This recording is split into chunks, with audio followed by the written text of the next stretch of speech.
নমস্কার, আমি একটি কবিতা বলছি। কবিতাটির নাম শিক্ষিত বেকার। বছর দুয়েক আগে করেছি অনার্স পাস, ভালো একটা চাকরির অপেক্ষার কেটে যায় বছর, কেটে যায় 12 মাস।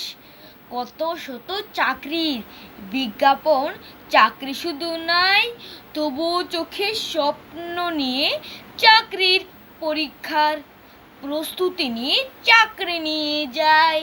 কোন রকম চলছে জীবন, টিউশন করে আত্মীয়রা বেকার বলে উপহাস করে মুড়ে। বেকার জীবন ঠিক যে এক অভিশাপের মতো। কেউ যে দেখেন বেকারদের বুকে কত কত ক্ষত। বেকার শব্দটা রুদ্ধশ্বাসের মতো বাজে থাকে কানে।